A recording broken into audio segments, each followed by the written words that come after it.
स्वागत है आपका दोस्तों बिहार न्यूज में। मैं हूं फिर दोस्त गनी और आप देख रहे हैं केडीबी लाइव। दोस्तों आज हो चुका है 28 अक्टूबर 2025। तो आज की पूरे बिहार की टॉप न्यूज लेकर आए हैं आपके लिए। वीडियो शुरू करने से पहले आपसे एक रिक्वेस्ट है कि अगर आप पहली बार इस चैनल पर आए हैं तो चैनल को सब्सक्राइब करके बेल आइकन को प्रेस कर दीजिए और साथ ही साथ वीडियो को लाइक कर दीजिए, अपने दोस्तों के साथ शेयर भी कीजिए। तो चलिए चलते हैं आज की खबरों की ओर। दोस्तों आज बिहार न्यूज की शुरुआत एक बड़ी खबर से करते हैं कि बिहार में इसकी सरकार बनने जा रही है, महागठबंधन, एनडीए या फिर इंडिया। जी हाँ, एक सर्वे हुआ है और इस सर्वे में ये बात सामने आई है कि बिहार में आखिर किसकी सरकार बनने जा रही है। एक सर्वे एजेंसी है जिसका नाम वोट वाइब है, उन्होंने ये सर्वे किया है। तो आपको बता दूं कि सर्वे में 34.7% लोगों ने कहा कि बिहार में इस बार महागठबंधन की सरकार बनेगी और तेजस्वी यादव सीएम बनेंगे। तो वहीं पर 34.4% लोगों ने कहा कि सरकार एनडीए के ही बनेगा। जब मतलब कहने का यह है कि मुकाबला काफी तगड़ा है और यहाँ पर क्लोज फाइट देखने को मिलेगी। लेकिन इस सर्वे में चौंकाने वाली बात सामने आई है प्रशांत किशोर के बारे में, जिनकी पार्टी जनसुराज के बारे में 12% मतदाताओं ने कहा है कि वे भी चुनाव में अहम भूमिका निभा सकते हैं। अगर ऐसा हुआ तो फिर बिहार में चुनाव दो घटकों के बीच नहीं बल्कि 3 दलों के बीच होगा। आपको बता दें कि वोट वाइब सर्वे 15 से 19 अक्टूबर 2025 के बीच किया गया है। यह सर्वे 38 जिलों के 10,000 से अधिक लोगों के बीच किया गया है। कुल मिलाकर के इस बार के चुनाव नतीजे अप्रत्याशित रहेंगे, ऐसा वाइब सर्वे कहा जा रहा है। वहीं पर देखते हैं कि 14 नवंबर का दिन किसके लिए गुड न्यूज लेकर के आ रहा है। दोस्तों आज महागठबंधन का घोषणा पत्र जारी होगा। जी हाँ, तेजस्वी यादव ने यह बड़ी बात कह दी है। दरअसल बात है कि लोक आस्था का महापर्व छठ के तीसरे दिन अचानक तेजस्वी यादव सोशल मीडिया पर लाइव आ गए और छठ में आए लोगों से अपील करने लगे कि छठ मनाकर और ठेठुआ खाकर के वापस प्रदेश नहीं चले जाइएगा, अपने कीमती वोट देकर ही जाइएगा, क्योंकि इस बार बदलाव जरूरी है, आपके वोट की चोट जरूरी है।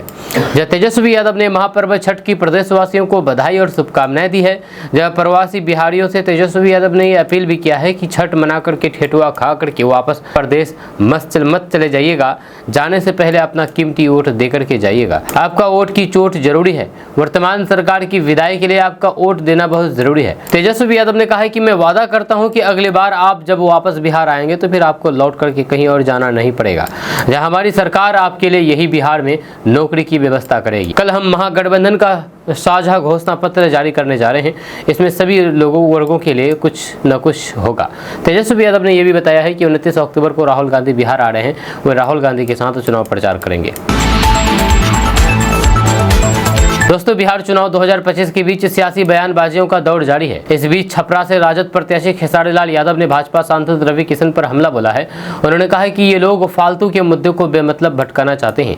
उन्होंने कहा है कि शब्दों से किसी को छोटा करने के लिए यहाँ किसी विकास का मुद्दा है, यहाँ व्यक्ति विशेष का मुद्दा है। यह खेसारी लाल यादव ने कहा है कि ऐसा नहीं है कि उन्होंने एक्टिंग छोड़ दी है। मेरे बड़े भाई हैं, उनसे कहना चाहता हूँ कि वे हिंदी सिनेमा में काम कर रहे हैं, अब एक बार फिर से भोजपुरी सिनेमा बना दे। बिहार के छपरा में राजद उम्मीदवार खेसारी लाल यादव ने रवि किशन पर हमला करते हुए कहा कि उनका दोबारा अवतार हुआ है। दोबारा अवतार में अर्जुन यही थे, ये अर्जुन थे और फिर भगवान इन्हीं से कहते थे। उन्होंने आगे कहा है कि चुनाव में आपकी पार्टी अलग है, मेरी विचारधारा अलग है। उन्होंने आगे बताया है कि मेरे कहने का मतलब है कि आप दिल्ली में रहते हो, आपको दिल्ली अच्छा लगता है, हमको कश्मीर अच्छा लगता है, इसमें विरोध की कौन सी बात है। दोस्तों प्रशांत किशोर ने बिहार चुनाव 2025 के लिए बड़ा दावा किया है। उन्होंने कहा है कि जनसुराज पार्टी और एनडीए के बीच असली मुकाबला है और महागठबंधन तीसरे नंबर पर है। इतना ही नहीं, उन्होंने तेजस्वी यादव पर भी कटाक्ष करते हुए कहा कि पिछले 4-5 दिनों से तेजस्वी यादव के बयानों में कोई भी सैर पैर नहीं है। जहाँ पूर्णिया दौरे पर जाते हुए प्रशांत किशोर ने कहा कि महागठबंधन सिर्फ रेस में आने के लिए कुछ भी कह दे रहे हैं। प्रशांत किशोर ने तेजस्वी यादव पर निशाना साधा। उन्होंने कहा कि तेजस्वी ने पिछले 5 दिनों में जो भी घोषणा की है उनका अब कोई भी असर नहीं है। तेजस्वी यादव भी ये घोषणा सिर्फ खुद को रिलेवेंट बनाए रखने और फिर रेस में बने रहने के लिए कर रहे हैं, लेकिन जनता अब उन पर ध्यान नहीं दे रही है। प्रशांत किशोर ने कहा कि जनसुराज आंदोलन अब केवल विचार नहीं बल्कि बदलाव की ताकत बन गया है। दोस्तों, बिहार की राजनीति में युवा तर्क और लोक जनशक्ति पार्टी रामविलास के प्रमुख चिराग पासवान ने आगामी विधानसभा चुनाव के लिए बड़ा और निर्णायक ऐलान कर दिया है। चिराग पासवान ने एनडीए के मुख्यमंत्री पद के चेहरे के रूप में नीतीश कुमार के नाम का स्पष्ट और खुला समर्थन कर दिया है। चिराग पासवान ने साफ शब्दों में घोषणा की है कि उनकी पार्टी के सभी विधायक नीतीश कुमार को ही मुख्यमंत्री बनाने का समर्थन करेंगे। ये बयान न केवल एनडीए की एकता को मजबूती देती है, जब बल्कि 2020 के चुनाव में दोनों नेताओं के बीच रही कटुता को भी अब पूरी तरीके से खत्म करता है। चिराग पासवान ने जोर देकर के कहा है कि 2020 में जब वो अकेले चुनाव लड़े थे तब भी एनडीए ने सरकार बनाई थी और फिर अब तो ये गठबंधन पहले से कहीं ज्यादा मजबूत है। उन्होंने एनडीए को 5 दलों का एक स्ट्रॉन्ग विनिंग कॉम्बिनेशन बताया है। चिराग पासवान ने महागठबंधन और खास तौर पर आरजेडी नेता तेजस्वी यादव पर तीखा हमला बोला है। उन्होंने तेजस्वी यादव पर वक्फ बिल को लेकर के मुस्लिम समुदाय को भ्रमित करने का आरोप लगाया है। चिराग पासवान ने स्पष्ट कहा है कि ये बिल केंद्र सरकार द्वारा पारित किया गया है और इसे फाड़ने से कोई फर्क नहीं पड़ेगा। इसके साथ ही चिराग पासवान ने महागठबंधन में मुस्लिम प्रतिनिधित्व की कमी पर बड़ा सवाल उठाया है। तेजस्वी यादव की पार्टी पर मुस्लिम समाज को केवल वोट बैंक के तौर पर इस्तेमाल करने का आरोप लगाया है। चिराग पासवान ने सीधे चुनौती देते हुए पूछा है कि क्यों तेजस्वी के परिवार के अलावा कोई दूसरा यादव मुख्यमंत्री नहीं बन सकता। जब एक उप मुख्यमंत्री की घोषणा की जा रही थी तो फिर एक मुस्लिम समाज से भी क्यों नहीं की गई। चिराग पासवान ने कहा है कि उनकी पार्टी जरूर सुझाव देगी कि मुस्लिम समाज का उचित प्रतिनिधित्व हो। चिराग पासवान ने तेजस्वी यादव और राहुल गांधी द्वारा जननायक कर्पूरी ठाकुर के शीर्षक को चुराने के प्रयासों पर गहरा दुख व्यक्त किया है। उन्होंने कहा है कि ये विषय राजनीति से ऊपर है और कर्पूरी ठाकुर का जननायक लेना उन हर व्यक्ति की भावनाओं को ठेस पहुंचाना है जो कर्पूरी साहब के विचारों पर चले हैं। दोस्तों, बिहार विधानसभा चुनाव 2025 में सीमांचल की राजनीति ने नया मोड़ ले लिया। ओबीसी की एआईएमआईएम से आरजेडी में आए कई विधायक इस बार टिकट कटने के बाद हाथ मलते नजर आ रहे हैं। बहादुरगंज, कोचाधामन और फिर बायसी जैसी सीटों पर नए चेहरे मैदान में हैं। बार बार पार्टी बदलने वाले नेताओं की छवि जनता में धूमिल हो गई है। ये चुनाव तय करेगा कि निष्ठावान नेता जीतेंगे या फिर दगाबाजों को जनता का सबक मिलेगा। बिहार का सीमांचल इलाका इस बार राजनीति का हॉटस्पॉट बना हुआ है। यहाँ न सिर्फ झंडे बदलते हैं बल्कि निष्ठाएं भी। कभी ओबीसी की शान बने विधायक अब सियासत के सबसे बड़े ठगाए चेहरों में गिने जा रहे हैं, जिन्होंने अपने हित में पार्टी बदली वहीं पर अब टिकट की कतार में हाथ मलते नजर आ रहे हैं। तेजस्वी यादव ने जो चाल चली उसने सीमांचल के पूरे समीकरण को हिला करके रख दिया है। 2020 में एआईएमआईएम ने सीमांचल में 5 सीटें जीत करके सबको चौंका दिया था। एआईएमआईएम उसके बाद अमोर, बायसी, जोकीहाट, कोचाधामन और बहादुरगंज ओबीसी की एंट्री ने इस मुस्लिम बहुल इलाकों में एक नया विकल्प पैदा कर दिया है। लेकिन राजनीति में वफादारी टिकाऊ नहीं होती और फिर यही कहानी इन विधायकों की भी है। जब 2022 में सीमांचल की सियासत में बड़ा उलटफेर हुआ, 5 में से 4 विधायक सैयद रुकनुद्दीन अहमद, शहनवाज आलम, मोहम्मद इजहार असफी और फिर मोहम्मद अंजार नईमी ने एआईएमआईएम छोड़ करके आरजेडी का दामन थाम लिया। उन्हें लगा कि तेजस्वी यादव की पार्टी में उनका भविष्य ज्यादा सुरक्षित है, लेकिन यही फैसला अब उनकी सबसे बड़ी भूल साबित हुआ है। जी हाँ, 2025 के विधानसभा चुनाव में तेजस्वी यादव ने बड़ा सर्जिकल स्ट्राइक किया। उन्होंने एआईएमआईएम छोड़कर के आए 3 विधायकों के टिकट काट दिए। जी हाँ, वजह साफ थी, जनता ने भरोसे की कमी और फिर विवादों की लंबी फहरिस्त। नतीजा यह है कि जो नेता कल तक ओबीसी को छोड़ने पर गर्व महसूस कर रहे थे, वह अब आरजेडी दफ्तर के बाहर टिकट की आस लगाए बैठे हैं। जब बहादुरगंज सीट पर 2020 में जीतने वाले मोहम्मद अंजार नईमी अब सियासी हाशिए पर हैं। जब कांग्रेस ने मोहम्मद मुसव्विर आलम को टिकट दिया है, जबकि ओबीसी की पार्टी ने तौसीफ आलम पर भरोसा जताया है। सीमांचल में अब ये सीट एआईएमआईएम और कांग्रेस के बीच सीधी टक्कर का मैदान बन गई है। वहीं पर कोचाधामन में इस बार मुकाबला त्रिकोणीय है। आरजेडी ने मास्टर मुजाहिद आलम को टिकट दिया है, जबकि एआईएमआईएम ने एमडी सरवर आलम को मैदान में उतारा है। वहीं पर बीजेपी की वीणा देवी भी जोर आजमाइश कर रही है। हालांकि यहाँ पर भी 2 ही मुकाबला देखे जा रहे हैं, 2 व्यक्ति के बीच, मास्टर मुजाहिद और सरवर आलम के बीच। वहीं पर पिछले बार जीतने वाले इजहार असफी इस बार हाशिए पर हैं। जो कल तक जनता के नेता थे, आज पार्टी के लिए बोझ बन गए हैं।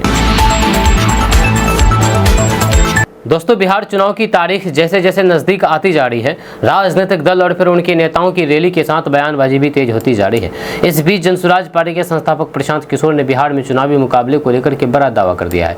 उनका मानना है कि बिहार में चुनावी लड़ाई एनडीए और फिर जनसुराज के बीच है। उन्होंने महागठबंधन को इसमें रखा ही नहीं है। यहाँ आपको बता दें कि जनसुराज बिहार की सभी 243 सीटों पर चुनावी मैदान में है। एक रिपोर्ट के अनुसार अब बिहार में पूर्णिया में जनसुराज के संस्थापक प्रशांत किशोर ने कहा कि बिहार बिहार विधानसभा चुनाव में लड़ाई एनडीए और जनसुराज के बीच है और महागठबंधन तीसरे स्थान पर रहेगा। आरजेडी नेता तेजस्वी यादव के चुनावी वादे के बारे में पूछे जाने पर प्रशांत किशोर ने कहा है कि पिछले 5 दिनों में तेजस्वी यादव द्वारा की गई घोषणाओं का कोई भी मतलब नहीं है। प्रशांत किशोर ने एक न्यूज चैनल से कहा है कि हम हर विधानसभा क्षेत्र का दौरा कर रहे हैं। महागठबंधन तीसरे स्थान पर है।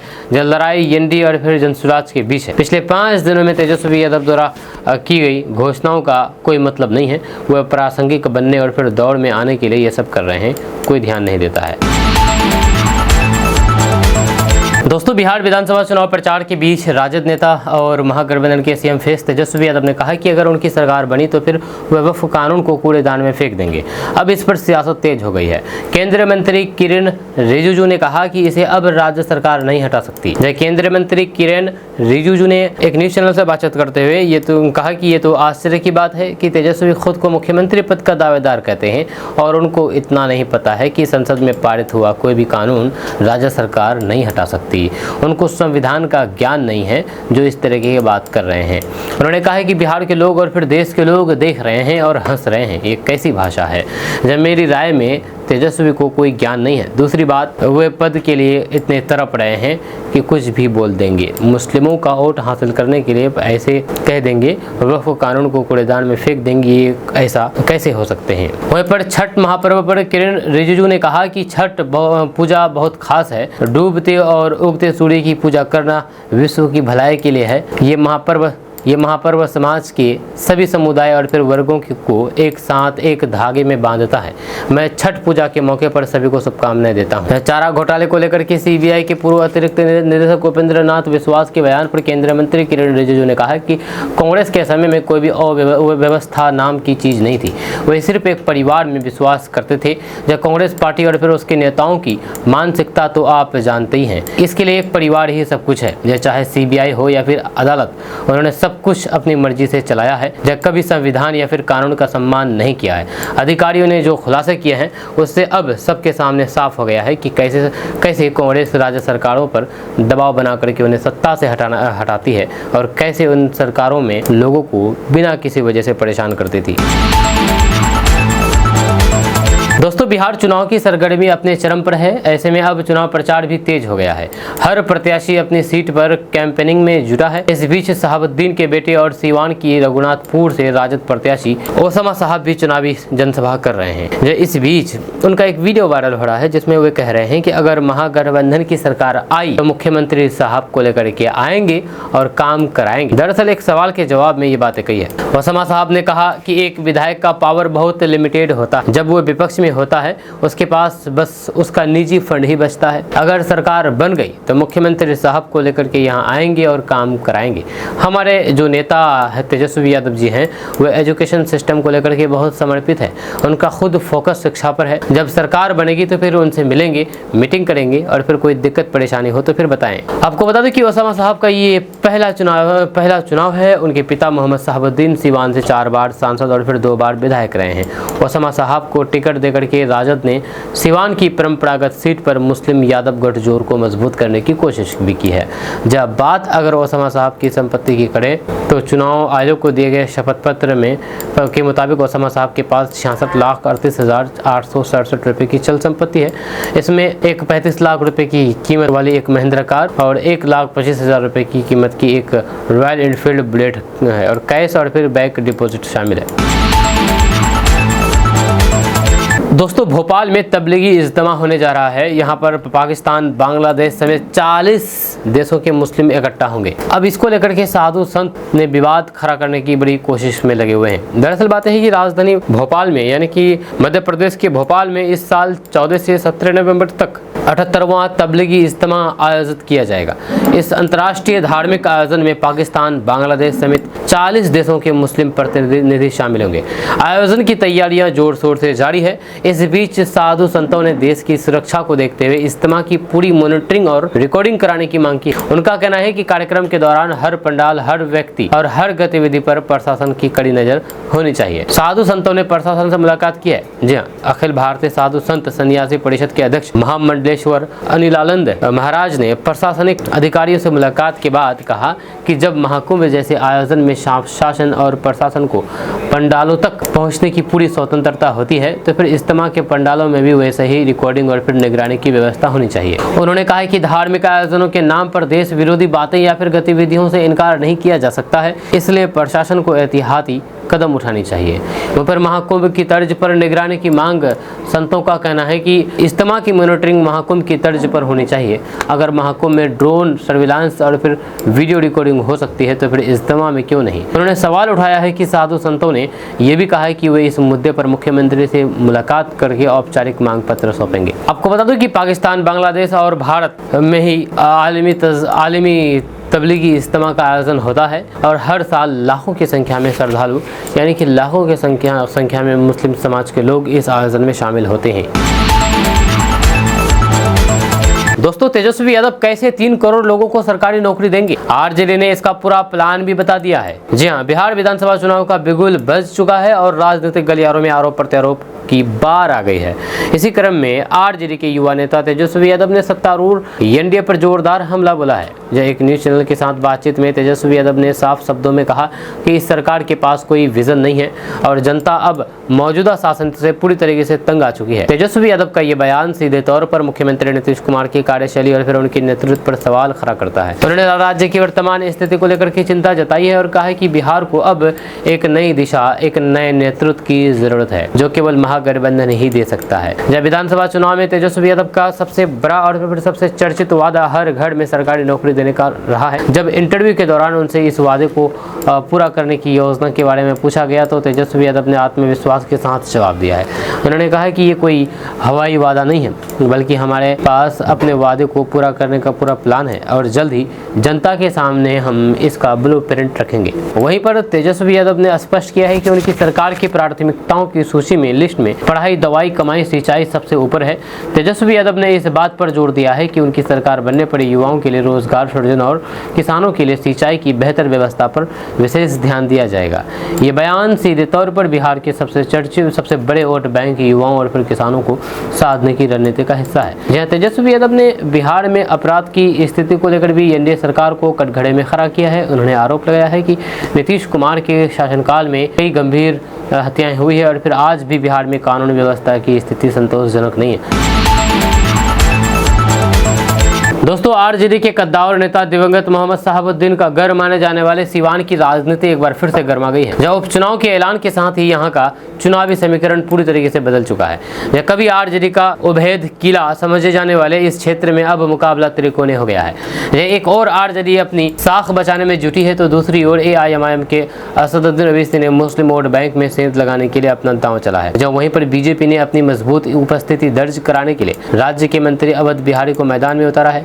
सीवान हमेशा से ही लालू तेजस्वी की पार्टी का घर माना जाता रहा है, लेकिन इस बार हालात पहले जैसा नहीं है। जनसुराज अभियान के तहत तेजस्वी यादव यहाँ पर लगातार जनसंपर्क में है, जहाँ पर स्थानीय स्तर पर संगठन में मतभेद और फिर उम्मीदवार चयन को लेकर के असंतोष की चर्चा जोरों पर है। वहीं पर राजनीतिक जानकारों के मुताबिक एआईएमआईएम और जनसुराज जैसे विकल्पों के आने से आरजेडी का पारंपरिक वोट बैंक बिखर सकता है। ग्रामीण इलाकों में पिछड़े वर्ग और फिर अल्पसंख्यक मतदाता इस बार खुल करके मंथन करते दिख रहे हैं। ओवैसी की पार्टी ने इस बार सीधे मुस्लिम वोटरों पर फोकस करते हुए मैदान में एक स्थानीय मुस्लिम उम्मीदवार उतारा है, जिसकी पकड़ जमीनी स्तर पर मजबूत मानी जा रही है। पार्टी ने गांव-गांव जाकर के जनसंपर्क शुरू कर दिया है, साथ ही स्थानीय मुद्दों, बेरोजगारी, शिक्षा और फिर स्वास्थ्य सुविधाओं की कमी को चुनावी केंद्र बना रही है। वहीं पर युवा मतदाताओं में एआईएमआईएम की ओर झुकाव देखा जा रहा है, खास करके उन इलाकों में जहां पर पारंपरिक रूप से आरजेडी को भारी समर्थन मिलता था। दोस्तों, आरजेडी ने अपने 27 नेताओं को पार्टी से बाहर निकाल दिया है। जहां पार्टी विरोधी गतिविधियों के चलते ये कार्रवाई हुई है। बिहार विधानसभा चुनाव की सरगर्मी के बीच आरजेडी ने अपने 27 नेताओं को पार्टी से बाहर निकाल दिया है। आरजेडी का कहना है कि ये सभी नेता पार्टी विरोधी गतिविधियों में शामिल थे, इसलिए उन्हें पार्टी से निष्कासित कर दिया गया है। आरजेडी के कई नेता बिहार चुनाव में टिकट न मिलने के कारण बागी हो गए हैं, जो कुछ ने पाला बदल करके विपक्ष को समर्थन देने का भी ऐलान कर दिया है। ऐसे नेताओं की संख्या काफी ज्यादा है। आरजेडी ने अब ऐसे बागियों पर नकेल कसनी शुरू कर दी है। पार्टी ने बयान जारी करके कहा है कि जिन 27 नेताओं को पार्टी से 6 वर्ष के लिए निष्कासित किया गया है, वे सभी राजद के अधिकृत उम्मीदवारों के खिलाफ चुनावी अभियान में संलिप्त हैं। इनमें से कुछ उम्मीदवार निर्दलीय भी चुनावी मैदान में उतरे हैं।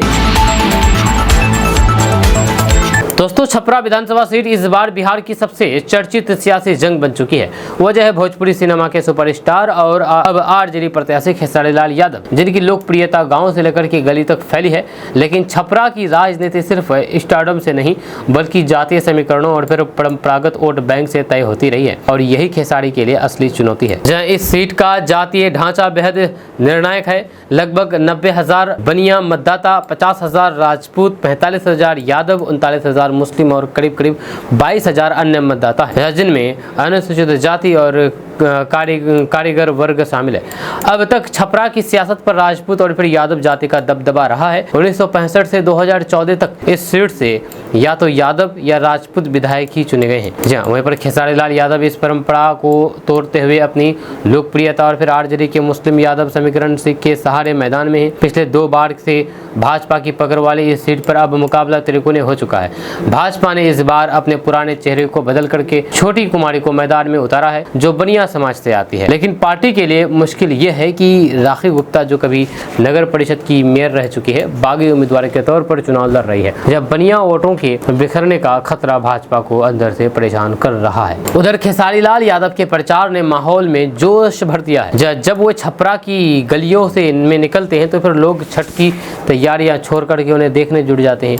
युवाओं में उनके प्रति आकर्षण साफ दिखता है। लेकिन स्थानीय मतदाताओं का रुझान ये भी कहता है कि सिर्फ लोकप्रियता नहीं, स्थानीय मुद्दे जैसे रोजगार, विकास और फिर कानून व्यवस्था भी निर्णायक रहेंगे। अब देखना होगा कि छपरा की जनता खेसारी का भविष्य 14 नवंबर को क्या लिखती है। दोस्तों, तेजस्वी यादव को महागठबंधन की ओर से सीएम फेस घोषित कर दिया गया है। वहीं पर एनडीए की ओर से ये तो लगातार कहा जा रहा है कि वे सीएम नीतीश कुमार के नेतृत्व में चुनाव लड़ रहे हैं। लेकिन अमित शाह और नितिन गडकरी जैसे नेताओं ने ये कहने से परहेज कर दिया है कि चुनाव के बाद सीएम कौन होगा। जी हाँ, अमित शाह ने ये कहकर के अटकलें बढ़ा दी है कि भाजपा का संसदीय बोर्ड इस पर फैसला लेगा। तब से ही नीतीश कुमार के भविष्य को लेकर के विपक्ष सवाल उठा रहे हैं। ये सवाल भी किया जा रहा है कि महाराष्ट्र विधानसभा चुनाव में भी भाजपा ने एकनाथ शिंदे के चेहरे पर चुनाव लड़ने की बात कही थी, फिर जीत गए तो फिर सीएम अपना बना लिया। यही सवाल जब जेडीयू के कार्यकारी अध्यक्ष संजय झा से किया गया तो उन्होंने आशंका को खारिज कर दिया है। इकोनॉमिक टाइम्स से बातचीत करते हुए संजय झा ने कहा कि मैं नहीं जानता कि दूसरे राज्यों में क्या हुआ था। हर राज्य की राजनीति और फिर परिस्थिति अलग होती है, इसलिए मैं स्पष्ट कह रहा हूं कि एनडीए नीतीश कुमार के नेतृत्व में चुनाव लड़ रहा है। ये भी स्पष्ट कर दूं कि चुनाव जीतने के बाद वही मुख्यमंत्री होंगे। ये समझने की जरूरत है कि एनडीए के वो मुख्यमंत्री मुख्य स्तंभ है। वही तेजस्वी यादव के नाम के ऐलान पर कहा है कि ये तो ब्लैकमेलिंग के बाद हुआ है, जब पहले तो इनका नाम नहीं था। दोस्तों, भोजपुरी सुपरस्टार खेसारी लाल यादव को लेकर के बिहार के उप मुख्यमंत्री सम्राट चौधरी के विवादित बयान के बाद अब भोजपुरी सिनेमा जगत में विरोध तेज हो गया है। भोजपुरी गायक और जनसुराज पार्टी के करगहर विधानसभा सीट से प्रत्याशी रितेश पांडे ने खेसारी लाल यादव के समर्थन में खुल करके बयान दिया है। उन्होंने कहा है कि सम्राट चौधरी का ये बयान बेहद घटिया और संकीर्ण मानसिकता को दर्शाता है, जिस पर कानूनी कार्रवाई होनी चाहिए। रितेश पांडे ने कहा है कि किसी के पेशे को अपमानजनक शब्दों में कहना गलत है। कलाकार समाज का आईना होते हैं और फिर उनका सम्मान करना हर नागरिक का कर्तव्य है। सम्राट चौधरी खुद विवादों में रहे हैं। उन पर 7 लोगों की जान लेने का केस दर्ज हुआ था और वे 6 महीने तक जेल में भी रह चुके हैं। ऐसे में उन्हें दूसरों का अपमान करने का कोई भी नैतिक अधिकार नहीं है। उन्होंने आगे कहा है कि अगर नाचना गाना अपमानजनक है तो फिर अमिताभ बच्चन, शाहरुख खान या फिर सलमान खान जैसे सुपरस्टार भी मंच पर नाचते हैं, क्या उन्हें भी नचनिया कहा जाएगा? भगवान शिव ने भी नटराज रूप में नृत्य किया था, तो फिर क्या उसे भी कोई नीचा कहेगा? ये सोच समाज को बांटने वाली और फिर कलाकारों का अपमान करने वाली है। रितेश पांडे ने बिहार की उप मुख्यमंत्री की शैक्षणिक योग्यता पर भी तंज कसा है। उन्होंने कहा है कि अब राज्य का डिप्टी सीएम खुद 7वीं कक्षा में फेल है और एफिडेविट को हाफिडेविट कहता है, तो फिर उससे समझदारी या फिर संवेदनशीलता की उम्मीद ही बेईमानी है। बिहार की जनता अब सब समझ चुकी है और फिर चुनाव में इसका जवाब जरूर देगी। दोस्तों, राहुल गांधी 29 अक्टूबर को बिहार विधानसभा चुनाव में अपने प्रचार अभियान की शुरुआत करेंगे। वे मुजफ्फरपुर के सकरा विधानसभा क्षेत्र और दरभंगा में महागठबंधन समर्थित प्रत्याशियों के समर्थन में 2 संयुक्त जनसभाओं को संबोधित करेंगे। इन सभाओं में बिहार विधानसभा में नेता प्रतिपक्ष और महागठबंधन के मुख्यमंत्री पद के उम्मीदवार तेजस्वी यादव भी उनके साथ मौजूद रहेंगे। बिहार प्रदेश कांग्रेस कमेटी के मीडिया प्रभारी के प्रमुख राजेश राठौर ने बताया है कि ये राहुल गांधी का विधानसभा चुनाव के मद्देनजर पहला बिहार दौरा है। जहाँ उनके अनुसार राहुल गांधी सकरा सीट से महागठबंधन महागठबंधन की ओर से मैदान में उतारे गए उम्मीदवार उमेश राम के पक्ष में अपनी पहली सभा को संबोधित करेंगे। इसके बाद राहुल गांधी दरभंगा में आरजेडी सहित महागठबंधन के उम्मीदवार के लिए आयोजित सभा में जनता से समर्थन की अपील करेंगे। राजेश राठौर ने कहा है कि इससे पहले राहुल गांधी ने 16 दिनों तक लगातार बिहार के विभिन्न इलाकों में 1300 किलोमीटर की यात्रा की थी।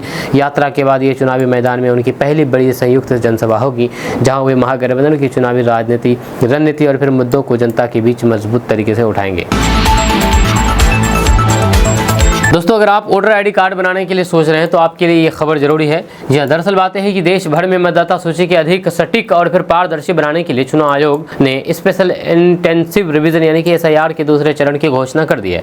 बिहार में सफलतापूर्ण पहले चरण के पूरा होने के बाद अब ये प्रक्रिया 12 राज्यों और फिर केंद्र शासित प्रदेशों में शुरू की जाएगी। इसमें अंडमान निकोबार द्वीप समूह, छत्तीसगढ़, गोवा, गुजरात, केरल, लक्षद्वीप, मध्य प्रदेश, पुडुचेरी, राजस्थान, तमिलनाडु, उत्तर प्रदेश और फिर पश्चिम बंगाल शामिल है। वहीं पर चुनाव आयोग ने स्पष्ट कर दिया है कि SIR के दौरान मतदाताओं को अपनी पहचान और फिर नागरिकता से जुड़े कुछ आवश्यक दस्तावेज BLO को प्रस्तुत करने होंगे। जिनके पास वैध दस्तावेज नहीं होंगे उन्हें मतदाता सूची में नाम दर्ज कराने में कठिनाइयां आ सकती है। दोस्तों, अभी हम बात करेंगे किशनगंज विधानसभा सीट के बारे में। किशनगंज विधानसभा सीट में यहाँ पर कई दल लगातार जीत और मेहनत कर रहे हैं, जैसे कि कांग्रेस से कमरुल हुदा साहब, AIMIM से शम्स आगाज साहब, BJP से स्वीटी सिंह, जनसुराज से इसहाक आलम। इन सब के बीच लगातार संघर्ष देखी जा रही है और सब मतदाताओं को अपने ओर आकर्षित करने के लिए जीत और मेहनत कर रहे हैं। तो ऐसे में हम आपको किशनगंज विधानसभा सीट को लेकर के उनके इतिहास के बारे में बताने वाले हैं, तो आप हमारे साथ बने रहें। तो आपको बता दूं कि किशनगंज विधानसभा सीट इस बार बिहार के सबसे हाई प्रोफाइल मुकाबलों में से एक मानी जा रही है। यहाँ पर कांग्रेस, AIMIM और BJP तीनों पार्टियां पूरी ताकत झोंक रही है। 11 नवंबर को दूसरे चरण में मतदान है और सभी दलों के उम्मीदवार अपने अपने समीकरण साधने में जुटे हैं। मुख्य उम्मीदवार के बारे में अगर बात किया जाए तो कांग्रेस ने इस बार मोहम्मद कमरुल हुदा पर भरोसा जताया है। दिलचस्प बात यह है कि कमरुल हुदा 2019 के उपचुनाव में यहीं से AIMIM के टिकट पर जीत चुके हैं। अब वे कांग्रेस की ओर से मैदान में हैं। वहीं पर BJP ने एक बार फिर से स्वीटी सिंह को मौका दिया है, जो 2020 में बेहद कम अंतर से हारी थी। वहीं पर AIMIM ने शम्स आगाज को उम्मीदवार बनाया है, जो कि पार्टी के युवा चेहरे हैं और फिर सीमांचल की राजनीति में पहचान बना रहे हैं। वहीं पर जनसुराज ने इसहाक आलम पर भरोसा जताया है, वो भी इस बार दमखम दिखा रहे हैं और मैदान में उतर गए हैं। आपको बता दें कि 2020 के विधानसभा चुनाव में कांग्रेस के इजहारुल हुसैन ने 60,599 वोट पाकर के जीत दर्ज की थी। उन्होंने BJP की स्वीटी सिंह को हराया था, जिन्हें 59,378 वोट मिले थे। यह मुकाबला सिर्फ 1200 वोटों के अंतर से तय हुआ था, यानी नतीजा एकदम नजदीकी था। वहीं पर इस बार समीकरण और पेचीदा है, क्योंकि कांग्रेस और AIMIM दोनों ही मुस्लिम वोट बैंक पर दावा ठोक रही है, जबकि BJP हिंदू मतदाताओं के साथ साथ महिला वोटर्स को अपने पक्ष में करने की कोशिश कर रही है। वहीं पर किशनगंज विधानसभा सीट के इतिहास के बारे में अगर बात किया जाए तो किशनगंज सीट पर अब तक कांग्रेस का दबदबा रहा है। 1952 से लेकर के अब तक 15 से ज्यादा बार यहां पर चुनाव हुए हैं, जिनमें कांग्रेस ने 8 बार जीत दर्ज की है। 1952 में कांग्रेस के कामलेश्वरी प्रसाद यादव, 1957 में अब्दुल हयात और 1969 से 1977 तक रफीक आलम का नाम लगातार चर्चा में रहा है। 1980 और 1985 में मोहम्मद मुश्ताक ने जनता पार्टी और फिर लोक दल के टिकट पर जीत दर्ज की है। बिहार में आरजेडी की अगर सरकार बनी तो वक्फ कानून को कूड़ेदान में फेंक दिया जाएगा। वक्फ कानून को कूड़ेदान में इस तरह फेंक दिया जाएगा जिस तरह कचरा कूड़ेदान में फेंका जाता है, जब वक्फ कानून को इस तरह कूड़ेदान में फेंक दिया जाएगा। ये कहना मेरा नहीं है, ये कहना है तेजस्वी यादव का। दरअसल बात है कि तेजस्वी यादव की बयान से सीमांचल की राजनीति गर्मा गई है। तेजस्वी यादव ने कहा कि अगर हमारी सरकार बनती है तो वक्फ कानून को सीधे सीधे कूड़ेदान में फेंक देंगे, यहाँ पर लागू नहीं करेंगे। कटिहार में तेजस्वी यादव ने न सिर्फ इस कानून को संविधान विरोधी बताया है, बल्कि मुख्यमंत्री नीतीश कुमार पर भी सीधा वार किया है। उन्होंने कहा कि भाजपा को बिहार में पैर जमाने का मौका नीतीश कुमार ने दिया, जबकि लालू राबड़ी के शासन में RSS की हिम्मत नहीं थी कि बिहार में घुस सके। तेजस्वी यादव के इस बयान ने सीमांचल यानी कि किशनगंज, कटिहार, पूर्णिया और अररिया के राजनीतिक तापमान को चरम पर पहुंचा दिया है। वहीं पर BJP की बयान के तुरंत बाद कांग्रेस और फिर वाम दल खुल करके उनके समर्थन में आ गए हैं। जब कांग्रेस सांसद तारिक अनवर ने कहा कि वक्फ बिल का हमने संसद के भीतर और फिर बाहर विरोध किया है, बिहार में महागठबंधन की सरकार आई तो फिर इसे लागू नहीं होने देंगे। वहीं पर CPI-ML के महासचिव सचिव दीपांकर भट्टाचार्य ने इसे केंद्र द्वारा राज्यों के अधिकार क्षेत्र में दखल बताते हुए कहा कि अगर इंडिया गठबंधन की सरकार बनी तो फिर वक्फ संशोधन कानून को बिहार में लागू नहीं होने दिया जाएगा। इन बयानों के साथ ये साफ हो गया है कि वक्फ मुद्दा अब इंडिया गठबंधन का साझा राजनीतिक एजेंडा बन चुका है और इसका सीधा असर सीमांचल के चुनावी समीकरणों पर पड़ने वाला है। एसआईआर के बाद अब सीमांचल से घुसपैठियों को बाहर कर दिया जाएगा एनआरसी लागू करके। ये कहना मेरा नहीं है, ये कहना है बीजेपी सांसद का। बीजेपी सांसद सीमांचल आकर के उन्होंने सीमांचल वासियों को ललकारा है। उन्होंने कहा है कि ये एसआईआर के बाद एनआरसी ला करके सीमांचल से घुसपैठियों को बाहर करेंगे।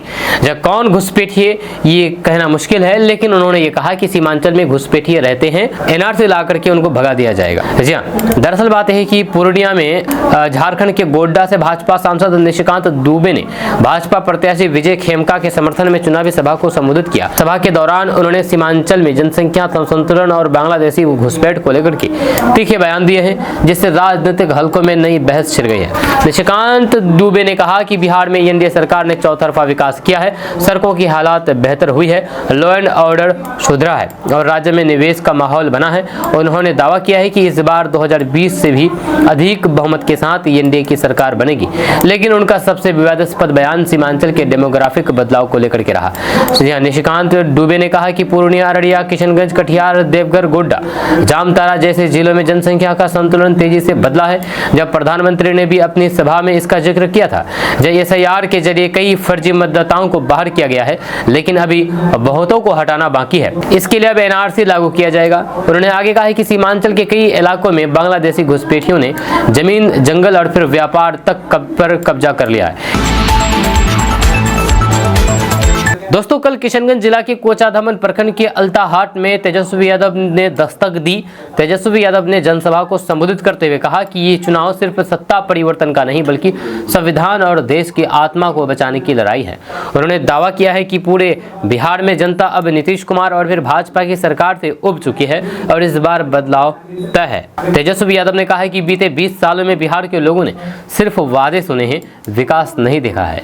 अब लोग इस सरकार को उखाड़ फेंकने का मन बना चुके हैं। उन्होंने सीमांचल के पिछड़ेपन का जिक्र करते हुए कहा कि ये इलाका अब भी गरीबी, बेरोजगारी और फिर पलायन से जूझ रहा है। यह किसी भी सरकार ने सीमांचल के विकास की सच्ची कोशिश नहीं की है। वहीं पर राजद नेता ने कहा है कि अगर महागठबंधन की सरकार बनी तो फिर सीमांचल के लिए विशेष विकास परिषद का गठन किया जाएगा और यहाँ वर्ल्ड क्लास स्कूल, कॉलेज और फिर अस्पताल स्थापित किए जाएंगे। उन्होंने कहा है कि किशनगंज में यूपीए सरकार के दौरान अलीगढ़ मुस्लिम यूनिवर्सिटी का सेंटर बना था, लेकिन नीतीश कुमार की सरकार ने आज तक इसे लेकर के कोई भी ठोस कदम नहीं उठाया है। वहीं पर तेजस्वी यादव ने प्रधानमंत्री मोदी और फिर गृह मंत्री अमित शाह पर हमला बोलते हुए कहा कि मोदी शाह सिर्फ लालू और तेजस्वी को गाली देते हैं, लेकिन अपने 20 साल के काम का हिसाब जनता को नहीं दे पा रहे हैं। उन्होंने कहा है कि अगर हमारी सरकार बनी तो फिर हर घर से एक व्यक्ति को सरकारी नौकरी, महिलाओं को माई बहन मान योजना के तहत 2500 रुपए प्रतिमाह और फिर जनप्रतिनिधियों के मानदेय में बढ़ोतरी की जाएगी। वक्फ कानून को लेकर भी तेजस्वी यादव ने बड़ा ऐलान कर दिया है। उन्होंने कहा है कि अगर हमारी सरकार बनी तो इस काले कानून को कूड़ेदान में फेंक देंगे। दोस्तों, किशनगंज से एक दिल छू लेने वाला वीडियो सोशल मीडिया पर वायरल हो रहा है, जिसमें किशनगंज जिले के पुलिस अधीक्षक सागर कुमार खुद माइक संभाल करके छठ गीत गा रहे हैं। ये नज़ारा देखने के बाद लोग न सिर्फ हैरान हुए बल्कि भावुक भी हो गए हैं। जैसे कि आप अपने मोबाइल स्क्रीन पर वीडियो देख रहे हैं, आप आगे वीडियो देखिए। यहाँ पर किशनगंज एसपी सागर कुमार जी किस तरह से छठ गीत गा रहे हैं, आप आगे थोड़ा सा देखिए, फिर हम बात करेंगे।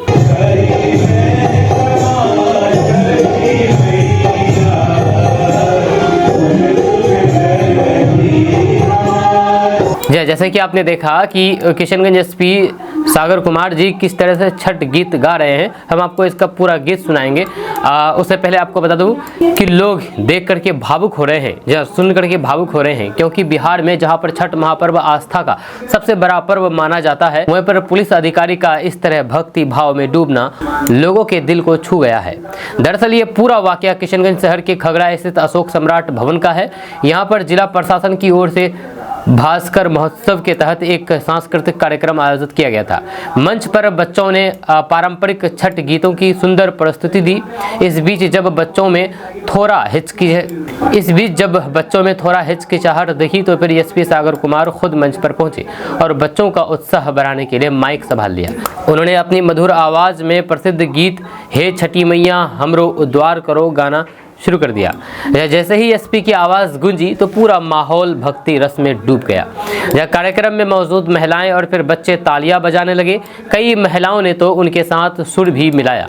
जब मंच से लेकर के दर्शक दीर्घा तक सिर्फ एक ही स्वर गूंज रहा था, छठ की गीत। वीडियो सोशल मीडिया पर तेजी के साथ वायरल हो गया है। फेसबुक, इंस्टाग्राम और फिर व्हाट्सएप ग्रुप्स पर ऐसे हजारों बार शेयर किया जा चुका है। खास बात यह है कि वीडियो में लोग पुलिस अधिकारी को गाते देख करके भावुक होते हुए नजर आ रहे हैं। एक बुजुर्ग महिला रीना देवी ने कहा कि एसपी साहब को छठ गीत गाते देख करके लगा जैसे हमारे अपने बेटे ने गाया हो।